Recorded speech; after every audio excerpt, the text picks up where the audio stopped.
I'm Randy Crone, President of Indiana Farm Bureau.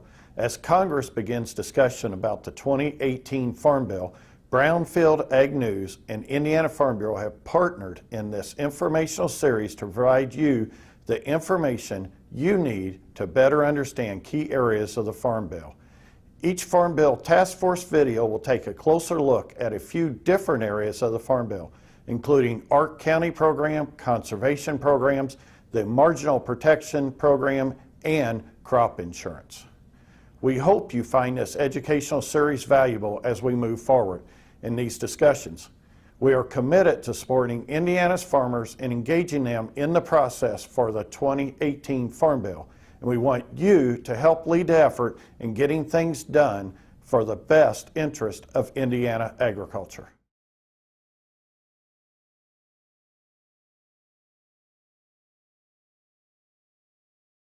Hello, I'm Brownfield News Anchor reporter Megan Grebner. We're going to talk a little bit about the Farm Bill, and with us this afternoon is Shelby Swain, Associate Policy Analyst with Indiana Farm Bureau. Hi, Shelby. Hi, Megan. How are you? I'm well. We're going to talk about the Agriculture Risk Coverage County Program today. So let's start first and talk a little bit about those tools available through the Farm Bill. Yes, the Agricultural Risk Coverage Programs fall under the commodities title within the Farm Bill, Title I. There are 3 programs: the ARC County Agriculture Risk Coverage County Program, as well as ARC Individual and PLC. The ARC County program was set to cover revenue losses at the county level, and the ARC Individual program was set to cover individual revenue losses across all commodities in a single farm in a single state.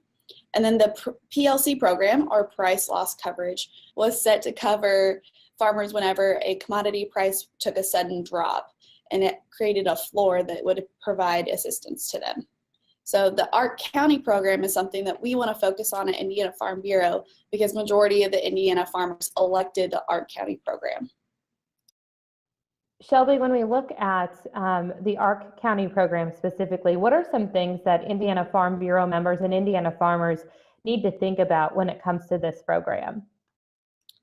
The biggest thing that we want farmers to focus on are the mechanics of the program and understanding how payments are calculated and how they might be different across the counties, not only in Indiana, but across the nation too. So they're different among commodities, they're different among counties, and the biggest issue is that some counties got different payments than others. And so to really understand the mechanics of the program is key to it. Let's talk a little bit about some of those mechanics. First, let's talk about how the payments are calculated and what farmers need to know in that regard. Yes, most importantly is to know how the yields and the prices are calculated. So each county receives their benchmark yield, which is an Olympic average of the past 5 years. So for example, in 2014, the Olympic average would take the highest and the lowest payments over the course of 2009 through 2013 crop years and average the 3 left over. The next would be the benchmark price that is used, and that is the national marketing year price over the past 5 years, 2009 to 2013, taking away that lowest price and that highest price. And that's done most importantly because taking out those anomalies smooths the curve out and gives a more realistic idea of what that benchmark would be. Then we calculate the benchmark revenue, which is price times yield, to get an average number of what that county revenue looked like for that year. Within the program, each county was guaranteed 86% of the revenue within the program. So we're taking that benchmark revenue, giving 86%, and that's the guarantee, kind of the starting point that you work from. In addition to that, the mechanics of the program capped each payment at 10%. So 10% of the benchmark guarantee is as high a level payment as any county could get. It differs by county depending on what their yields were. Everybody's going to use the same price because it's the national price, but you're working from 2 different numbers. You're working from your guarantee revenue and your benchmark revenue.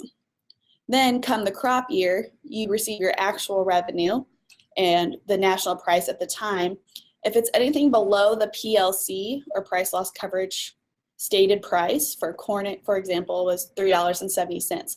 They use that as a plug price, and that's the price that we ended up using, for example, in 2014. And then you get your 2014 actual revenue.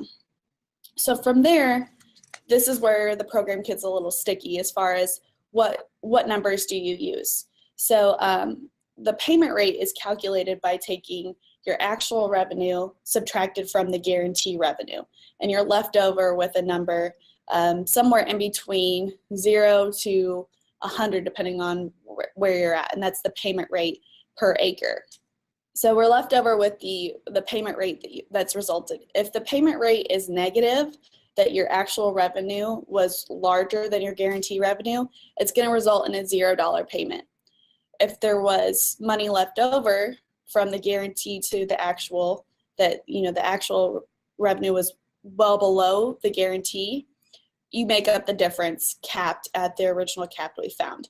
So it's an either or process of what you're going to receive, but understanding those mechanics is really important to understanding why we result in that. Everybody receives the same price, but each county yield determines what the county receives. Unfortunately, a big problem with the ARC County is that, or actually in most commodities, is that it doesn't really take into account the farm level activity. So you could have a really great year on your farm, but your county did poorly and you'll still receive a payment, or vice versa. The county did great, but you did poorly, and so you won't receive a payment. And that's one of the big issues that we're finding so far. Shelby, as we talk about some of these issues, what are some of the things and the discussions maybe that you're wanting farmers to have with their legislators as the talks about the 2018 Farm Bill continue, and how it maybe can be fixed or work better to provide better coverage for farmers? Right, so I mentioned the county to county disparities, and that brings up a lot of discussions from farmers, but it's kind of a buzzword too, that, oh, our county is different from county to county, and it was set up to be that way.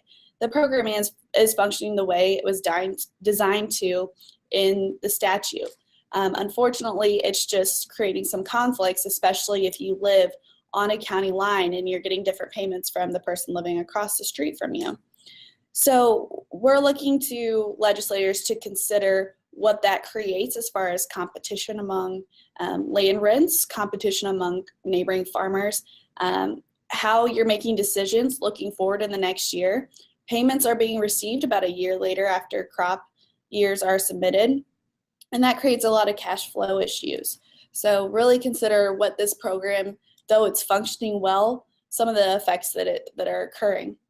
Another big issue that we're facing is that we're using county level yields and we're using national price. So you kind of have two ends of the spectrum working together, and a lot of farmers need to consider if that's beneficial to them or if that's hurting them, and what could be due to alter that. And then finally, one of the last issues we're considering is the data set that we're using to calculate these. The way the program's set up right now is that county yields are based on NASS data, the National Agriculture Statistics Service within USDA. And with NASS data, they require that 30 surveys are received back in order to calculate that yield. Sometimes in the middle of a busy year, they may not get 30 surveys back. Therefore, the county is left with either an inaccurate yield or a yield that they just put in as a plug, versus the risk management agency within USDA that calculates yield for crop insurance. And their yield is always calculated because of the crop insurance title and its role that it plays there.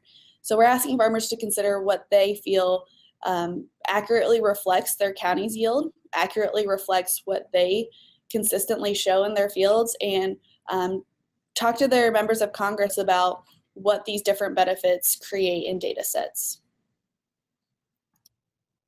Anything else that Farm Bureau members and farmers in Indiana need to do to get engaged in this conversation as we prepare and get ready for these 2018 Farm Bill discussions? Absolutely. Looking forward, we are making a lot of steps towards submitting policy within the American Farm Bureau Federation that will go towards our lobbying efforts on a national level. But here in the grassroots level, we really want to focus on engaging our members, engaging them in the discussions, getting feedback. What is working? What is not working? What do we need to look at a little bit further and analyze to know that that's what we should be focusing on? We want to hear from farmers and we want their input. And so if they can, at the very least, email us of things that they have thoughts about. We've had surveys put out. We're having some listening sessions, anything to engage in the conversation, engage with their legislators, and really get their voice heard, not only for Indiana, but for the entire Midwest on what's going to be most helpful for them coming into the future years. Shelby, anything else? I don't think so. Thank you so much for having me. This is great. Thanks, Shelby. I'm Megan Grebner on Brownfield.